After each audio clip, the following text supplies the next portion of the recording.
What edge computing allows us to do is deliver faster services more reliably at shorter hops, right? We make it real simple for both sides to participate and try to take all the technical load off, right? And we think that, if you have power and internet, that's all you really need to be able to participate in Web3.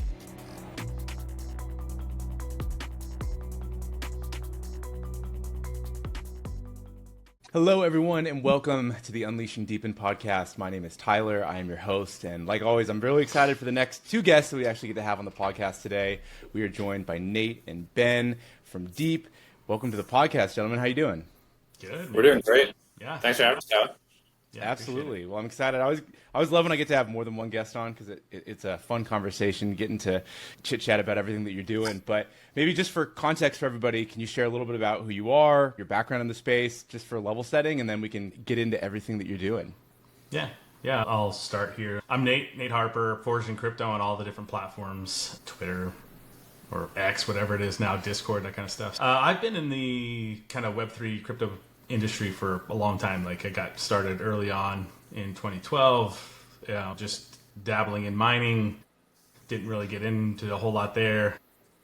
Moved on from there into 2016 to the Ethereum, new coins and Bitcoin and that kind of stuff, and really started to dive in more. And then really with my other job, I was able to dedicate a lot of time to study and research, and the banking industry and everything that happened there really led me to really liking Bitcoin and crypto in general. I think that's a similar story to a lot of people. And then fast forward to 2020, one of my good friends is Mike McCarthy, who was part of Gala Games, and they were releasing nodes. I used to run master nodes back in the day, but they released their own kind of software node, and I was early on with them and what that meant.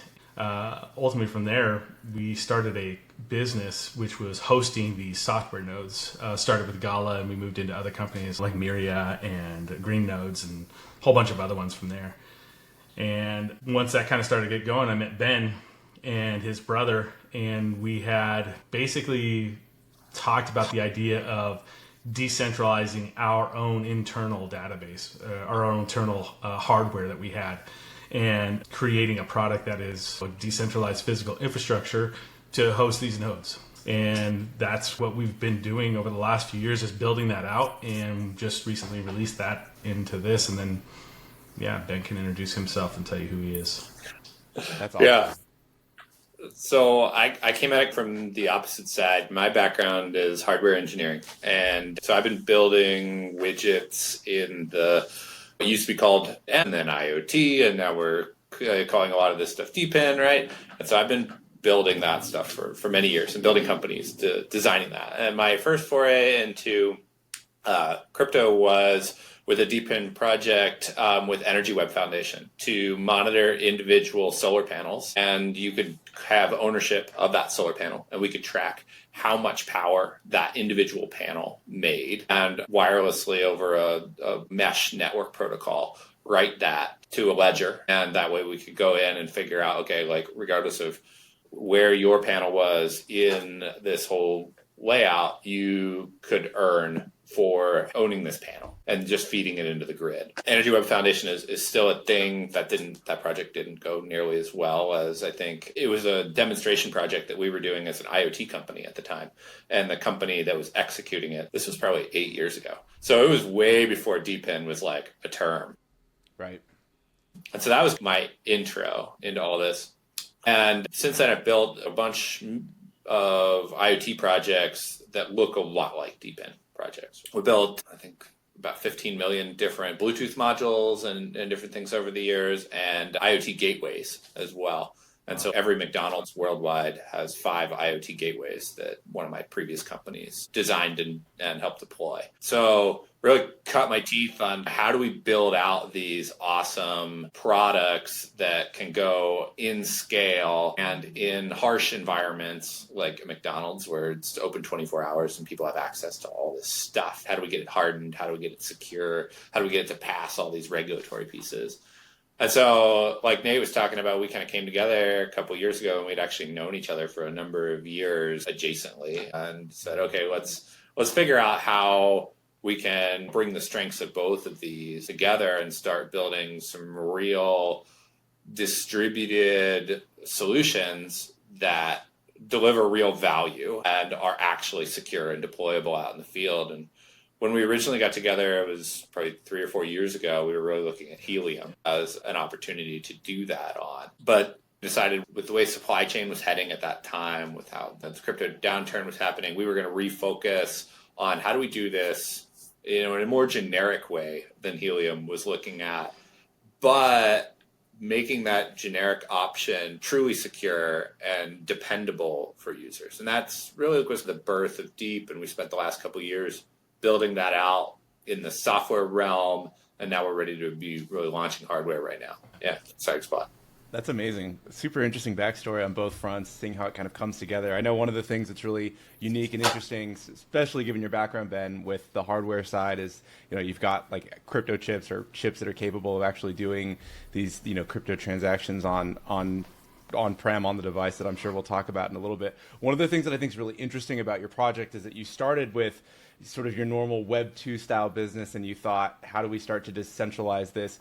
Nate, can you talk through the logic or the thinking with how NerdNode, the business is, and the rationale or the reasoning for wanting to begin to decentralize some of these things? Yeah, Web3 decentralization is a big buzzword, and there's debate on are things actually decentralized? What's the level of decentralization?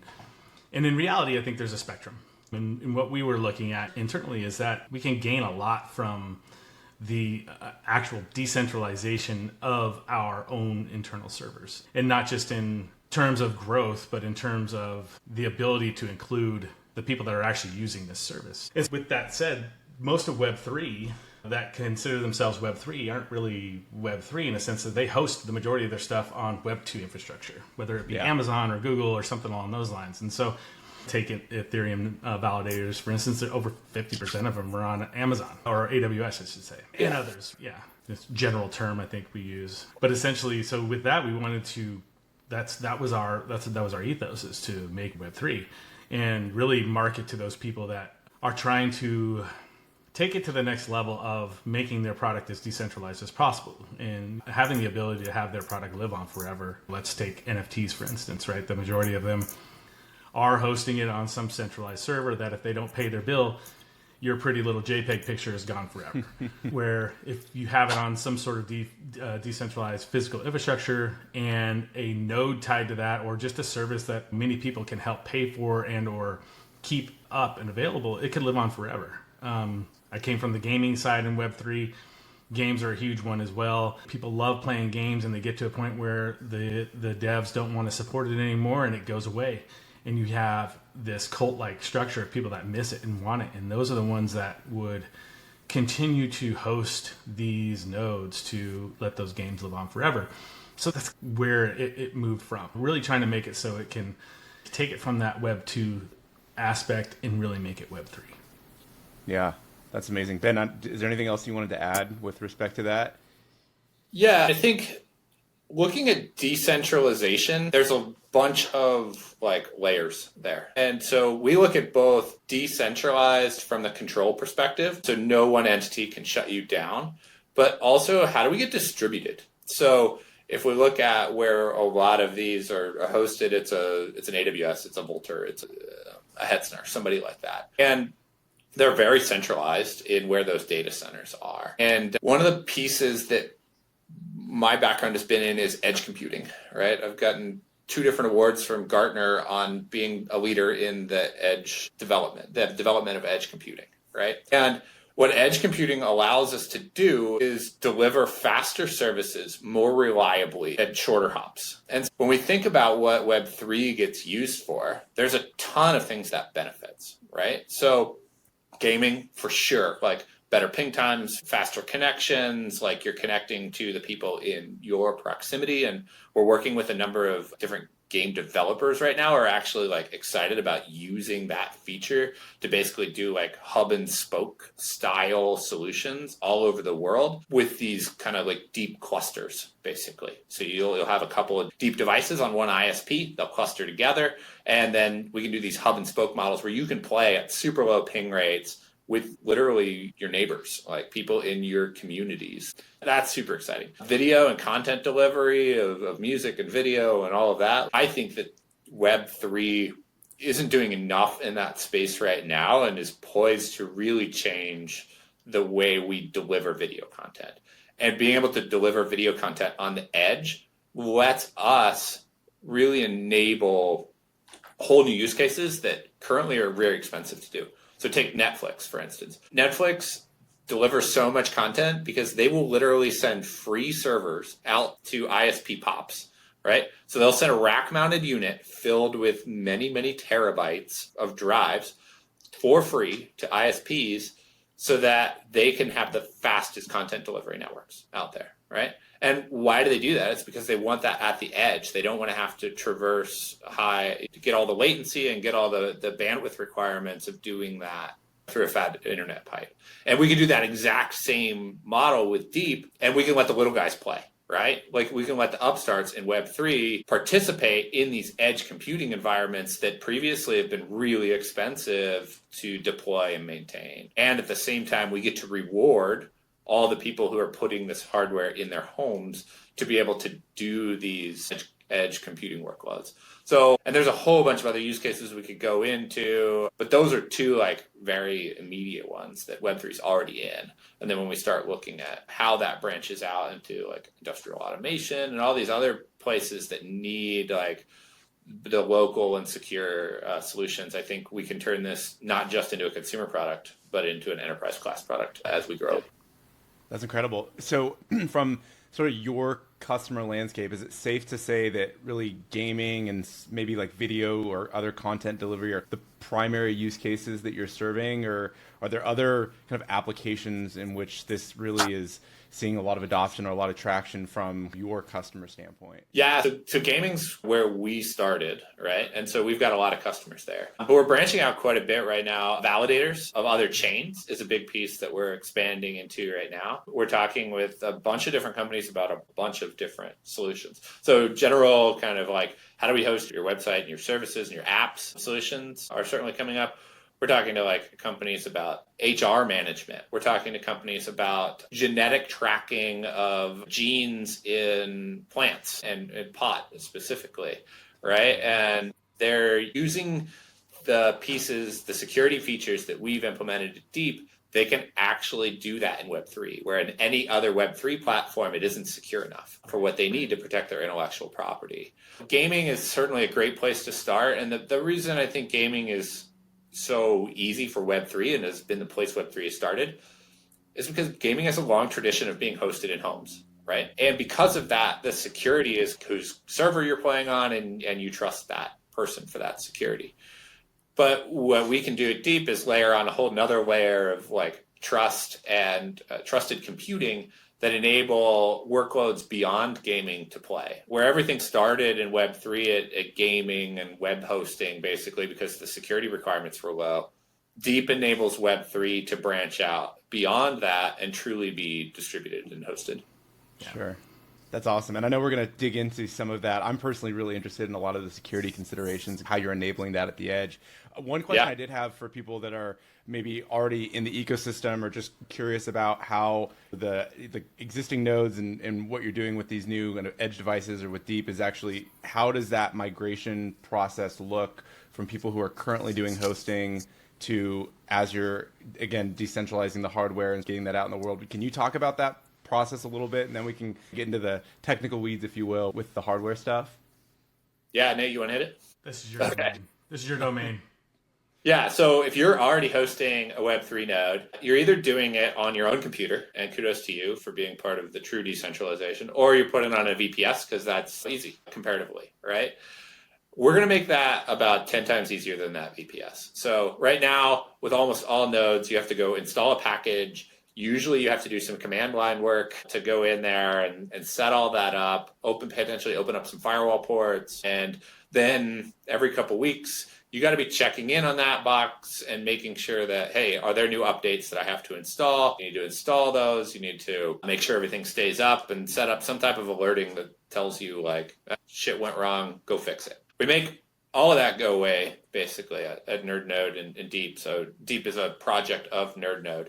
So if you have a node, you go on to our website, you basically put which type of node you'd like. We ask you for payment, and then we kick you to an authorization page, which takes your API key or kicks you to a MetaMask delegation solution. Or for a couple old style nodes, it's like a username and password capture that we store in a secure vault, which we don't like doing those, but there exists some of those still. And we run everything from there for the customer. And so if you just want to host a node, it's that simple. Like you come in, you put that in, and our team makes sure that we've got a whole bunch of automation as well as staff to make sure that stuff stays online. If one of those servers go down, we move it and migrate it to a different online server.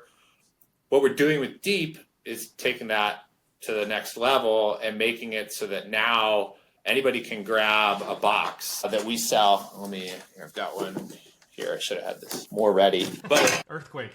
And so you got to do two things to get this running. You got to add power right here, and you've got to put internet right here. And then you put it on your desk, and you make sure the little blue light's on the front, and we take care of the rest from there. And so we make it real simple for both sides to participate and try to take all the technical load off. Because we know Web3 has largely been techies to date, right? And that has limited the scope and capability of who can participate, who can buy, and who gets to earn from all of these endeavors. We think that if you have power and internet, that's all you really need to be able to participate in Web3.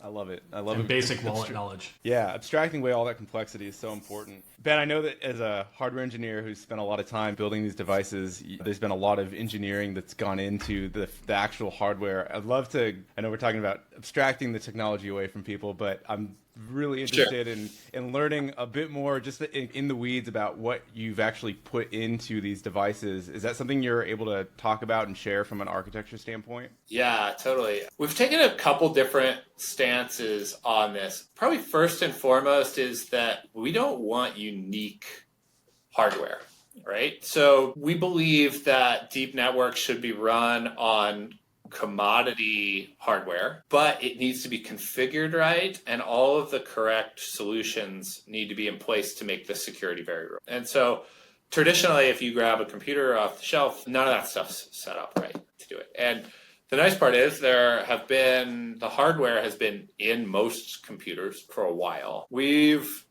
at least for our initial devices, taken a stance that you need a 12th generation Intel class solution. And that gets us a few pieces. We get a TPM 2.0, which is a trusted platform module.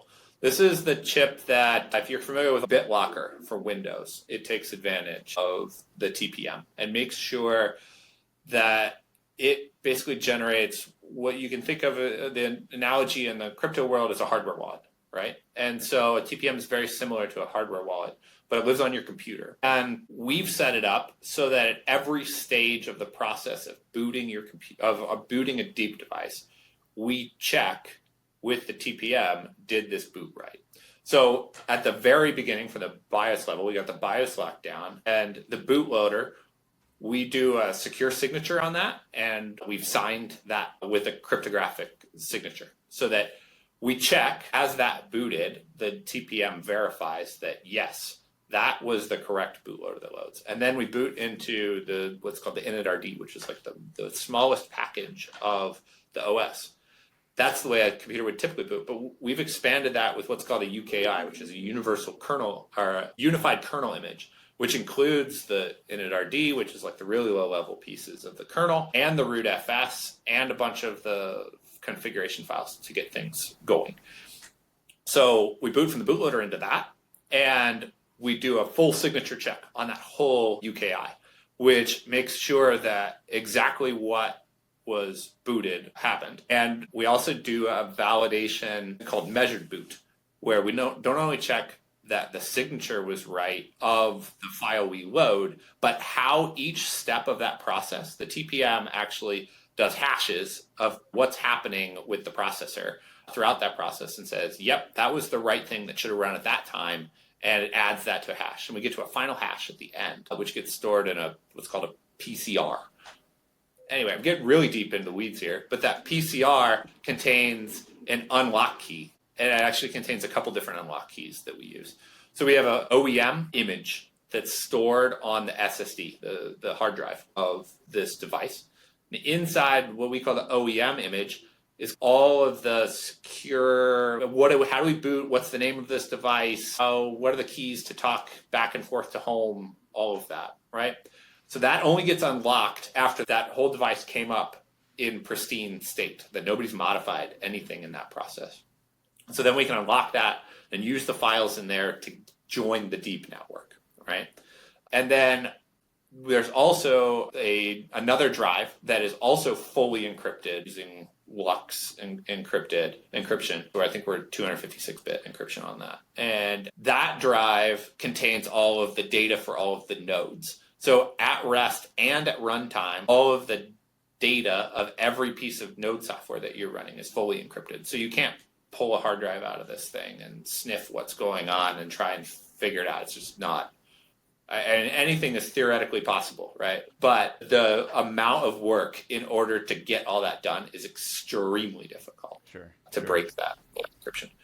And then on top of that, we're also encrypting the RAM. So in runtime, this is a common kind of like attack method for highly secure devices is, okay, let's watch the RAM real time or dip it in liquid nitrogen and pull the RAM out, put it in another computer and dump the RAM. I'm serious. This is like a hacking technique. Yeah. I've got 2 black badges from DevCon hacking conference, so I've lived this world a little bit. I love this stuff, by the way. I'm like geeking out internally as you're talking about all this, so I'm smiling because I think this is incredible, but sorry to cut you off. Go ahead. No worries. So anyway, like even if you're doing like that level of attack on our devices, it's completely randomized. Your RAM, it gets seeded every boot with a brand new key that randomizes where all of that goes, so that nobody can like piece together how your RAM works. And I think that is also a 256-bit AES encryption, if I recall correctly. So we're taking advantage of a whole bunch of these pieces that's only at the OS level. And then we move up into the containerization realm, where each service that we run is running in a container. And we give the providers basically the ability to choose how secure they want that container to be. And we can provide different security levels for them.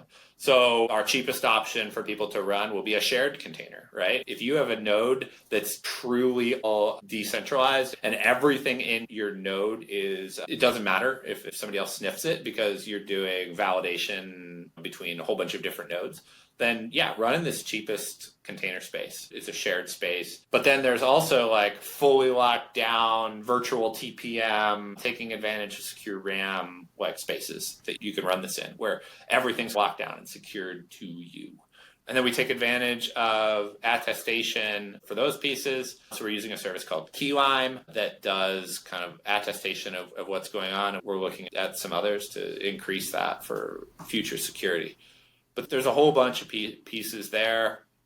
And then we use a couple of different kind of back-end networking solutions that rely on libp2p, which is what Ethereum is based on and how consensus is built in an Ethereum network. So we're using a lot of that same back-end technology to link all of these devices together to create a secure virtual network that they can trade data back and forth on while writing what they're doing to a blockchain to validate what we're doing. And we're using an Avalanche L1 that's our own for that. So we've spent a lot of time on security. I could spend another couple hours with you, diving into the details on this. And if you want to do a podcast on that people know what they're getting into, I'm happy to do it. Yeah. But I think we're probably boring. Yeah, no, I did have one other question. I'm not sure if this is relevant or not, but from the TPP, does the signature that you support, do you support like elliptic curves that are common with other crypto protocols like Bitcoin or Ethereum? Does that relate to how the hardware gets used in any capacity? I know, like with a lot of these trusted execution environments, that's not generally the case. They don't support SEP K 256, whatever it is, or the Ethereum curve, and so that you're disqualified, if you will, from that. But is that something that's in these deep hardware devices? So we have hardware support for elliptic curve. It is not in the TPM. So it's in the processor, and that's enabled with kernel level drivers for the Intel chips that we're using. So we have support for those cryptographic curves and how to do those in a hardware accelerated manner. The TPM itself isn't like when you think of a Bitcoin miner as being like this awesome, like fast device that can do lots of hashes and computation, right? Its purpose is to secure the keys that we use to validate everything. So when we think about how we use a TPM, we basically use it to lock other keys. And the cool thing we can do with that is we can take and we can wrap a key that we get from a third party and encrypt it using the TPM and store it on disk if we need to. And the way to decrypt that, if somebody steals that disk and breaks that disk encryption, they still can't get access to that key because it's wrapped with the key from the TPM. It enables to basically create this root of trust at the device level where we can say 100% if it got unlocked, it only got unlocked on this device because that private key never left that TPM. So this is the only device that can unlock that thing.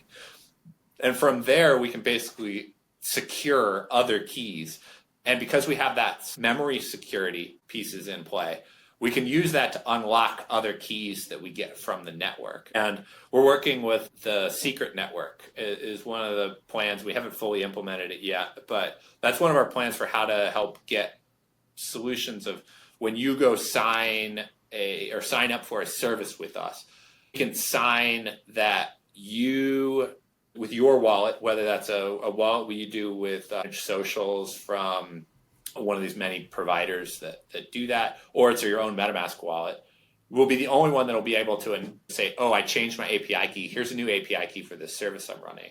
That then gets signed by on-chain, and there are special secure devices similar to ours that can unlock that key and then relock it for a wallet that's on a DeEEP device, for instance. And so then we can lock that key for a time period to run on that particular device. We can send that down, and then it has to sign on chain with its TPM that, yes, I'm this device, and then they can unlock that key.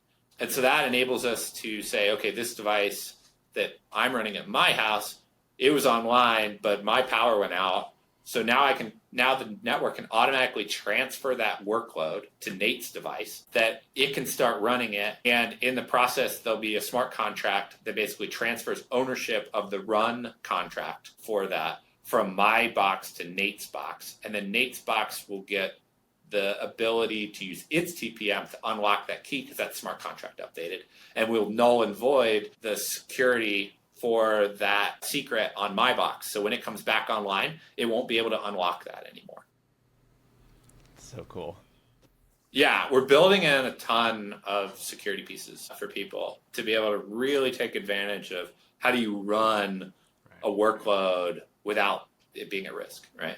Nate, was there anything else that you wanted to just tack on top of that? How do I add to any of that? But like, this is why Ben and I get along. I'm the up only guy. Win bananas. I'm the guy with ideas, and Ben tells me no. So that's so phenomenal. So you mentioned on the actual blockchain side. So are all those like the smart contracts and whatnot that would get updated? That's all on an Avalanche chain that you're like. Is it on the main Avalanche L1 or is it your own Avalanche chain? It's our own. They used to call these subnets. Yeah. They now call Avalanche L1s, which is a little confusing. Right. But yeah, it's effectively our own branch of Avalanche. It ties back into C chain. So basically, they call it echoing back to the C chain. So all the stuff that happens on our chain will get echoed back. We chose it for a couple reasons. Number one, we think that these network transactions should be cheap and gas fees, right? Because one of the reasons, in our opinion, a lot of Web3 projects don't actually use the chain very much is because gas fees are just stupid expensive on a lot of chains. And so we think we can really enable a lot of that there. We also get to be able to change to any ERC tokens fairly easily with some of the new features that Avalanche has been putting out over the last couple months. Where we think that's going to be super beneficial is Tyler, if you bring a node to run on our service and it produces a token that's an ERC20 token, our plan, and we haven't fully implemented this yet, but we hope to be able to make it so you can basically check a box on the smart contract that says, auto deduct from my earnings to pay to run this device on network. So you won't have to output any additional fees to host nodes. You'll just say, okay, the earnings from this node can pay for itself to run itself on a truly distributed Web3. That's awesome. That friction point alone for people that have had to do other kinds of transactions or just be involved with project, we have to be able to basically fund to get it onto the network is like almost a non-starter sometimes because it just creates friction in a lot of respects. So the fact that you can do that automatically almost is pretty awesome. I love that. And to be fair, we're still working on some of that. The first ones that will do that, we've actually started signing some contracts over the last couple of weeks where some new nodes that will be launching on DeEEP here in the next couple of months to weeks that will be built into their minting contracts. So that'll be the kind of the first play on that is they'll have the ability to auto mint into running on DeEEP, which we're super excited about. And then we've got plans on how to do that for legacy nodes, but we also think we can get some more people to partner on and update their minting contracts for that. Yeah, that's awesome. I was just going to mention anecdotally, I've been a little bit surprised that more DePIN projects haven't built on Avalanche, just given the fact that it's obviously EVM compatible, it's highly scalable, it checks a lot of those boxes. And so I feel like from just an architecture standpoint, it does solve a lot of the problems that you want. So it's great to see you use that. I'm super friendly with a few of the Avalanche team members over there. So it's great to see more projects coming online with Avalanche. Is from a token distribution or kind of reward standpoint, are tokens, is your kind of the incentive side of the DePIN network, is that also on Avalanche? Yes. Yeah, so the token itself will be on Avalanche. We will be providing basically some ways to bridge that over onto other chains, if you'd like. Nate's been doing all the planning on that, so I'll let him dive into. Essentially, it's all going to be on Avalanche. You can bridge it just like anything else, but we're going to layer 0. I think we're going to implement some of their technology to be able to help bridge it a little more seamlessly. But in reality, when we chose it, a lot of people wanted us to be on Sol, including one of the founders was very Sol heavy because Sol was the chain that everybody wanted to be on. But the technology wasn't there, and really all they wanted it there was for token go up type of situation. So the technology with the Avalanche chain and the token itself and the technology that's coming out now, it makes it so much easier just to bridge it to wherever you need it to, if you need to bridge it, right? Yeah. Now, people, if you're on that chain, if you're using that chain, you're just sending it, if you're trying to liquidate out, you're just sending it to an exchange or on the DEX itself and using it that way. As things move along, it really is going to be non-existent in what that matters on what chain it is, really. So yeah, I totally agree. It's going to be, we're moving closer and closer to the future where we don't even talk about those things. It's just kind of part of the product experience, and end users don't even know the difference, and that's the way it probably should be. Speaking of people that are actually engaging with the network, for those who are deploying or setting up the actual hardware devices, do you have target demographic style customers that you're looking to have these set up? I know one of the things that's awesome is that it's this plug and play is power and Ethernet, but are you targeting kind of specific types of deployers or node operators at all? Yeah, we want people that are going to be reliant, right? And so we've structured our rewards in that way. So people with good internet and consistent power. Those are the things. And I think he's got the screenshot up here showing what we were looking for in it. So these are our target customers. Not to say that if you still want to be a part of it and you have slower internet, you can still be a part of this. Your rewards aren't going to be as high as somebody that has this, because people are going to choose those when they choose to run their workloads. So really, better internet you have, and the more consistent your uptime is, meaning your power. Those are the two main things we're looking for. Yeah, and we've tried not to make the internet super restrictive. Like, our requirements here are the FCC minimums for broadband, right? So most internet providers should have an offering in this space that people should be able to take advantage of.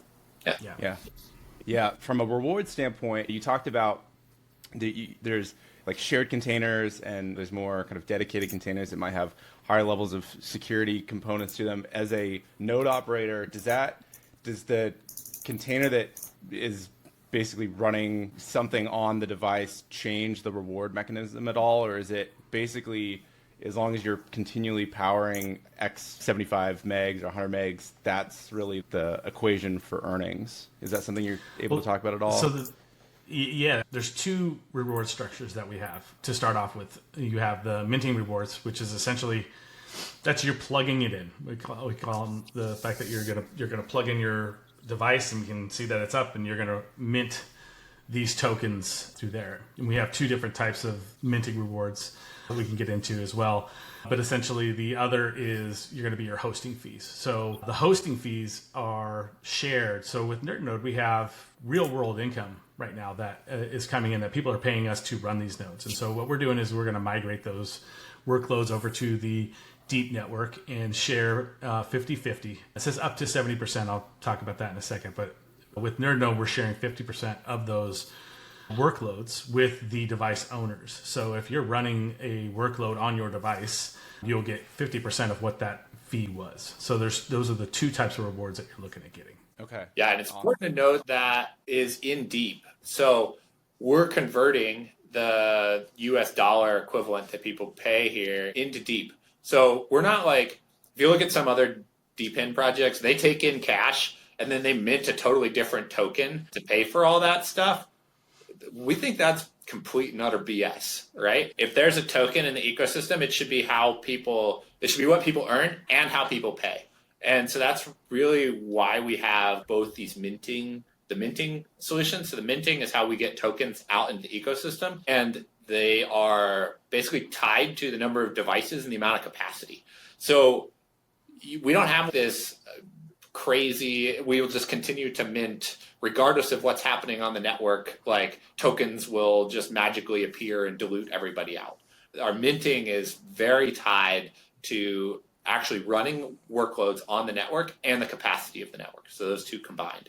And that gives us the ability, we think, to create a stable economy for how this gets built. And then because you can only pay to run services on the DeEEP network in DeEEP, it gives a reason, a utility for this token.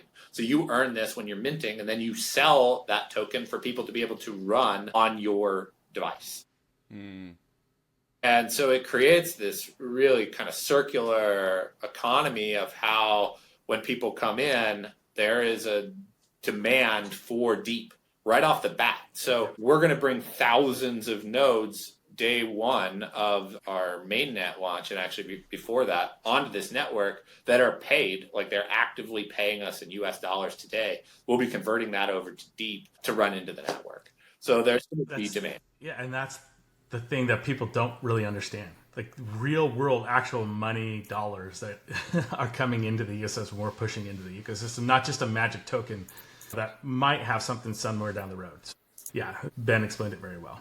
Yeah, and I think from a deployer standpoint or somebody that's looking to get involved, that's a very attractive proposition because you're taking what is already a revenue generating business, and then you're bringing in all these additional benefits with the actual decentralized hardware, and then on top of that, you've got this incentive mechanism with a flywheel that continues to actually like create value that accrues upward instead of maybe destroys it if there's some sort of mismatched incentive mechanisms. I think that's super awesome. And by the way, Nate, you mentioned there was two mechanisms of the minting, or sort of maybe the value side of that. Is one the actual mint creation, the other one is selling whatever you've minted for access? Is that the second part of quote unquote monetization, or was there another component there that you're able to talk about?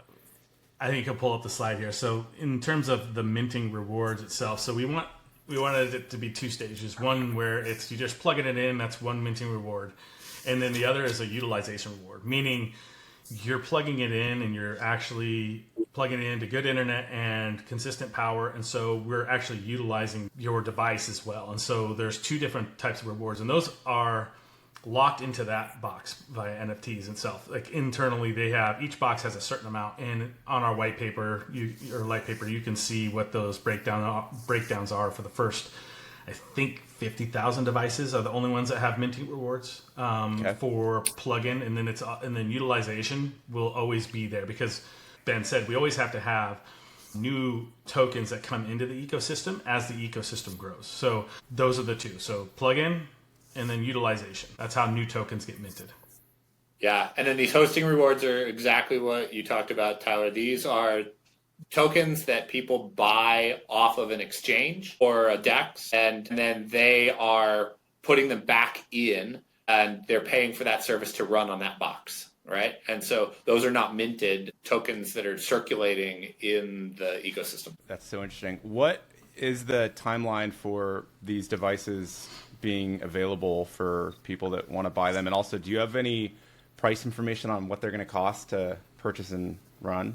Yeah, so we're live right now with our first batch so we have 1,776 devices that we're calling our founders devices, the free Web3 devices, essentially. And those are going to be our testnet devices and then roll into the mainnet. Currently, and we're breaking them up into batches, mainly for shipping is why we're doing that. And so the first 580 are actually going to be delivered here into Oregon this week. I think this week, end of this week. And then we're going to throw in some stickers and do a bunch of things to them and then ship them out to the customers that have already bought. So they're live right now. Each device costs $1,111. I highly recommend people to use a referral code because you can get extra DeEEP for using that referral code. We can give you links to that to the Medium page that explains that. But yeah, we're live now, and hopefully end of the month we'll launch testnet as the people start to plug those in and be able to start to deploy that, and people will see things going. That's awesome. So if someone was to order a piece of hardware today, is that like remaining tranche of, call it 900 or so devices available for purchase that would get delivered in like a couple weeks? Okay. Yeah, and really they have time. We have it October 9th is what the website says of when they get to the actual states here is plus or minus a day or two, who knows.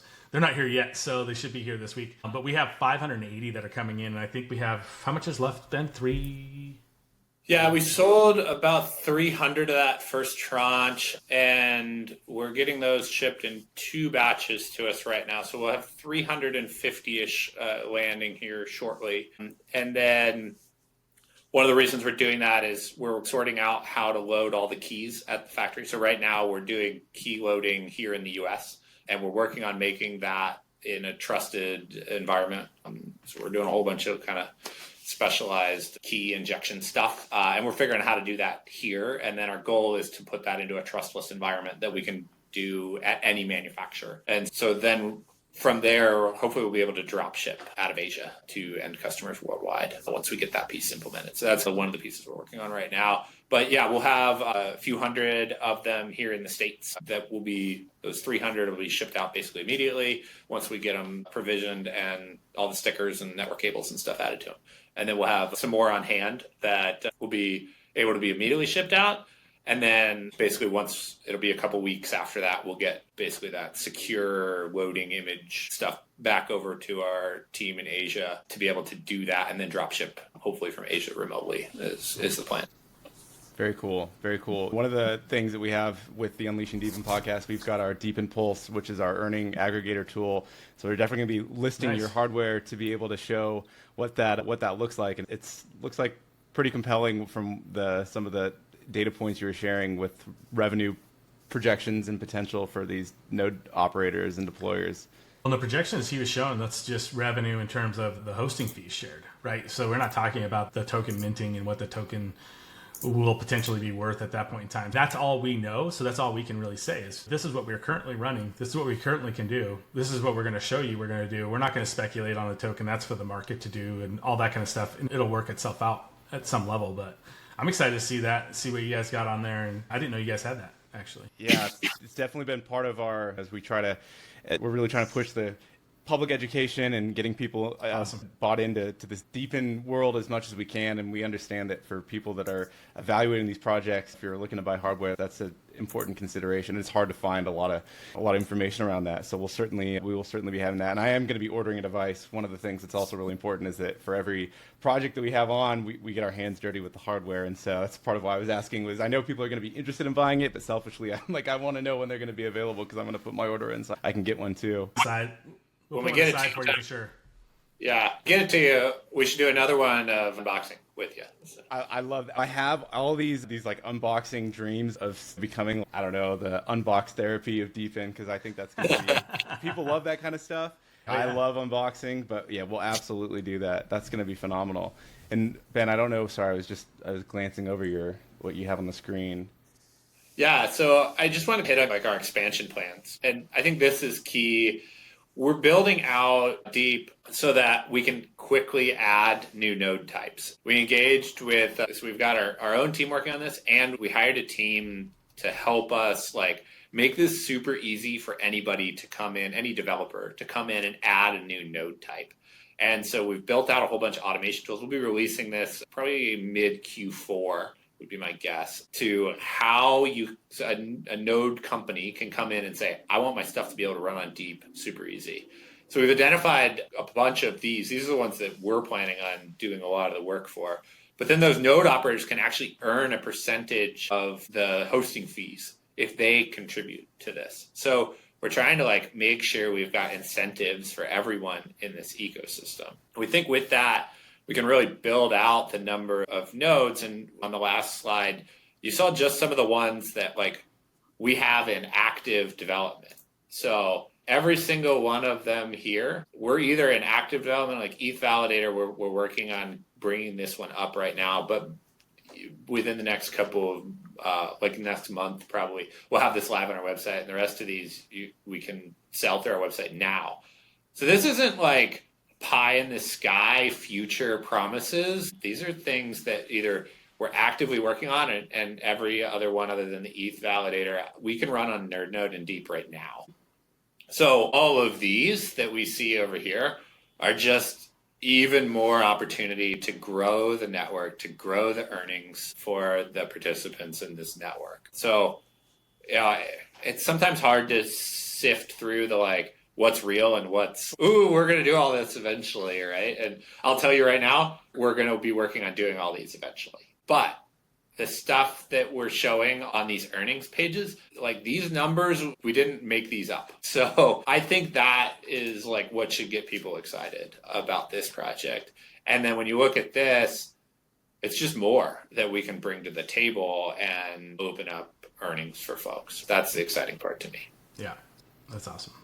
Yeah, super cool. And just for my understanding, that bringing on sort of these new network support, that doesn't necessarily require provisioning additional hardware. It's basically leveraging what you already have, and you can add support for these things as you build that into kind of the ecosystem. Is that fair to say? That's mostly right. They don't require additional hardware to run. A couple of them might require plugging in a USB hard drive because they require more than a terabyte of storage space. So we'll let people basically, if they want to run some of the nodes that need like a lot of storage, to plug in a USB drive. Or you can open up the box and plug in an NVMe if you feel more capable than plugging in a USB drive. But eventually the boxes cap out their computers. They've got RAM and flash and storage requirements, right? And so they will cap out at a certain maximum of what they can run. So not every device is going to be able to run every single node simultaneously on here. So your device will fill up, you'll hit your maximum earnings, and then we'll need more devices on the network to be able to run these other workloads that people sign up for. Does that make sense? Yeah. No, it makes total sense. That's super cool. Gosh, but you guys definitely have your hands full. There's a lot going on. Is there anything else just with respect to future roadmap things or other aspects of what you're building that we didn't get a chance to cover that you think is important to share for folks? You don't think we're doing enough here, Tyler? Yeah. I think there's a couple other things that we get questions about a lot. This slide is one of them. And it's about like, all right, we've talked a lot about the security of the devices and the security of the nodes that are running on it. But what about like you're putting this in your home? how is DeEEP making sure that you are protected, right? That your internet, that the federal government isn't going to show up and say, why is kiddie porn being hosted on from your network, right? Yeah. And so we're taking a pretty firm stance on giving people choice in that. And the default choices will basically be locked down to say, if you don't go in and say, I want to be risky, we're going to run nodes that the node providers and or us have looked at and evaluated and said, yeah, this is probably legal for this jurisdiction to be running. We're also encrypting everything that's going back and forth over the network, and we're firewalling it from being able to talk to your network. So these nodes aren't going to be able to go out and sniff around on your network because we're going to firewall our device to only talk to your routers. And then we're securing all of this stuff to make sure that only vetted, authorized workloads get on these devices. So that hopefully gives people the assurances that they need to be able to plug this box into their home network, that we're not stealing your information, we're not snooping on your data. We'll be open sourcing most of this stuff. Obviously, we won't be putting like the keys and all of that out there, but the how we're doing it and the what it's running, we're going to have on GitHub so that people can go look and see what's going on under the hood at DeEEP Network, and how do I make sure my device is secure so that third parties can evaluate this and say, yep, like we trust these boxes. Yeah. Safety on both sides of that network, not only the how do we run a device, but how do we make sure your internet is safe, is a big, important part for us. Energy use is another one that we get a lot of questions about. We're targeting being similar to a light bulb in how we run. Your power bill shouldn't go up very much from this, even some of the more expensive places. And if you hop on our Discord, you'll see a handful of discussions where people have put like less than, this is even in like Germany, I think it was less than €20 a month to run this, which Germany has some of the most expensive power rates in the EU, for instance. So we're really trying to make sure we've got people's best interests in mind. We're not going to max out your power bill. We're not going to slaughter your internet. Those pieces are really our goals of being a good ecosystem player when we're building this stuff out. Sure. No, I think that's definitely things that people can appreciate. You set up these devices that maybe suck a lot of energy out of your power bills, all of a sudden going up is faster than your rewards, and people are like, oh, this is not what I was expecting when I signed up, and it's a net negative for the network. And I think that your approach around people, it's Phyllis, we want to decentralize everything. It's incredible to have all the benefits that come as a result of that, but actually thinking through the ramifications of content types, and that's not, for someone like myself, probably that wasn't my first thought, oh, is there like a nefarious actor on the other side that is using this to do something that now I have some liability to? So I appreciate, I think other people would also really appreciate the fact that you're taking a thoughtful approach and you're doing some vetting to ensure that doesn't happen, and that you're able to have filters and whatnot to say, I'm okay with these types of folks using the device. And I think that's really a great plan that you're enacting.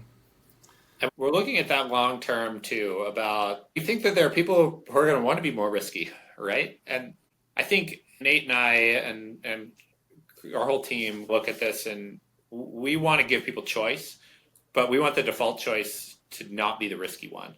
And so NerdNode and DeEEP, I think our defaults will always be towards that, but we want to give people options to choose inside our ecosystem. And so NerdNode will not be the only provider that will be operating on DeEEP. We're going to be opening this up so that if you have skill sets in marketing and how to run nodes and all of that, you can take advantage of the DeEEP network. You can use the DeEEP token. You can do all the same pieces, and you can go out and say, okay, I take a different approach than how NerdNode does this. Maybe you offer it cheaper. And that's where that 70% piece that Nate mentioned earlier, 30% of the earnings go to the network, to DeEEP network itself. And then there's another arbitrary amount. For NerdNode, we chose 20% that pays for all the marketing, node management, and bringing all that online, right?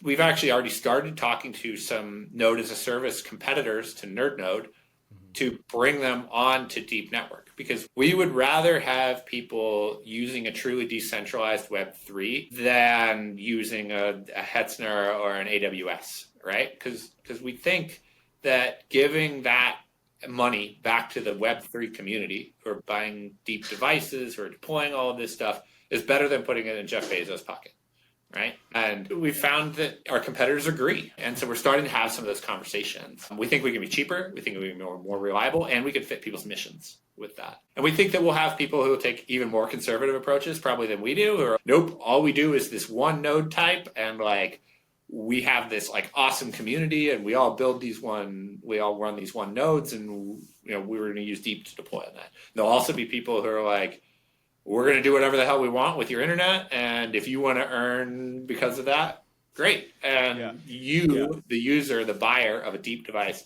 will have the ability to choose in the future who you let control your boxes. And we think that's super powerful. We're not there yet. We're going to get a lot of these like basic pieces figured out first, and then we're going to branch into that. But we're building with that in mind, because we don't want a single source, a single entity like NerdNode to be in control of this network. Like literally everything we're doing is designed for the blockchain to be able to control these devices. And we think that has long-term power and is unique. Nobody else is doing that right now. And so we think we can really open up a community that changes the way we do hosting. Yeah, I think that rolls into the network itself too, in terms of right now it's NerdNode that is creating the network and operating. Our long-term goal is to turn this into either a DAO or a DAC that is owned again by the community, to be the ones that make the decision on how this network can then continue to grow. Start it centralized, build it with the way we think is going to be great, and then be able to pass it along. So yeah, it's super pregnant. Unlike a lot of other projects, we haven't taken a dime of outside investment. Nate and I have been lucky with some of our other partners to have had some good exits in the past, and we've self-funded all of this, and we want the community to win here. We're not putting investors first in this project. The community is first in this project. So there's no VCs or groups that stand before our customers and earning potential that have to make money first. And you'll see that in the tokenomics in our light paper. It's pretty cut and dried.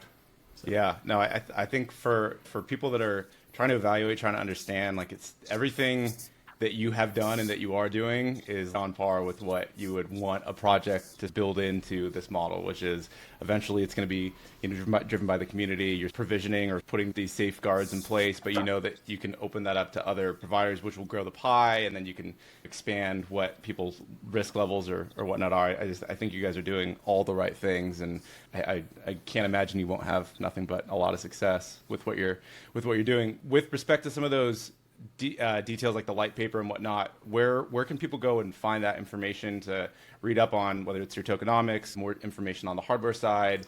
We want to link all that below. Can you tell people where to go check all that out? Yeah, I'd start with deep.network, and that's deep with 3 E's. And from there, you'll be able to get linked to anything and everything from the Discord. We're in Discord answering questions every day. You'll get access to our light paper.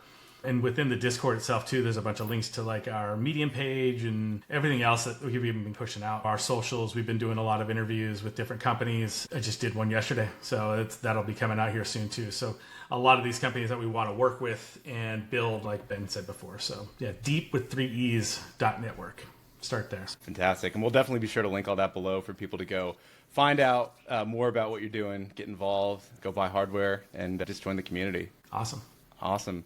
Cool. Ben, Nate, this has been a fascinating conversation. Obviously, we got to go in quite a few different directions, go into the weeds, which I always appreciate. I know some of our users, they prefer a little bit more of the high-level stuff, and we'll cut this up into smaller, more digestible parts so that they can get both the more technical stuff and more of the kind of the business side of it, because we get both people listening to the pod. For sure. But I want to thank you guys for coming on. I'm super excited about what you're doing. I'm definitely going to be ordering hardware. We'll definitely schedule an unboxing for it so we can show people how easy it is to get started. But I think you're doing all the right things, and I'm really excited to see what happens from here. Yeah, thanks for having us on, man. It was a good time. Yeah, absolutely. All right, everybody, we're gonna wrap up the podcast here. We will be sure to have all that information linked below. Please go follow DeEEP, go check out all of their documentation resources, and go pick up hardware if you are feeling inclined. We'll have that listed on DeEEP and Pulse as well. But with that being said, everyone, we will see you on the next one. Thank you so much. Cheers.